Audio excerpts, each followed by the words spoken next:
What's going on, everybody, man? It's your boy Architect Nice in the building. We are back again with another video. Now, we all heard about the Hall of Fame acceptees who are going to be in the Hall of Fame, right? I'm real happy for Chris Bosh. I'm real happy for Chris Webber, and I'm extremely happy for Paul Pierce, because you know that's my guy. He is Celtic for life. But I'm here to celebrate Ben Wallace today. I'm here to celebrate him today, right? You know, we all know that Ben Wallace played with Detroit for 9 seasons, 17 years total in the league. We all know that he's a 4-time All-Defensive Player of the Year, tied for the most in NBA history.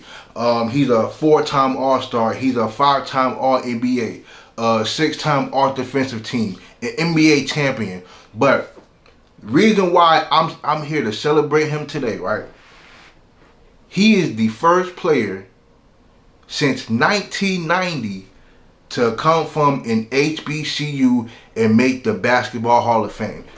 And a lot of people don't know who that player is. So I'm here to let y'all know. So, Earl the Pearl Monroe is the last player to come from an HBCU and make the Basketball Hall of Fame. So, Earl the Pearl Monroe played for that same 1973 New York Knicks team that won the championship. Now let me tell you why it's so significant. So that same 1973 team, it had 3 players that came from an HBCU. That same championship team. So like I said, Earl Monroe, who came from Winston-Salem State, Willis Weed, who came from Grambling University, and Dick Barnett, who came from who came from Tennessee State University. So it's crazy how in 1973 there was 3 players on the same team who came from HBCU, and now fast forwarded to 2021 where there's only 1 player in the entire NBA that came from an HBCU. Robert Covington, who went to Tennessee State. Now, let me ask you this. Do y'all really think that Robert Covington is going to be in the Hall of Fame?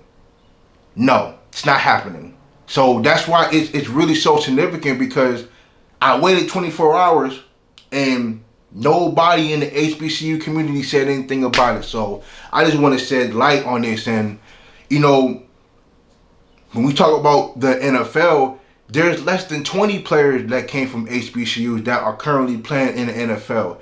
And we all know how there were no HBCU players that got drafted this year.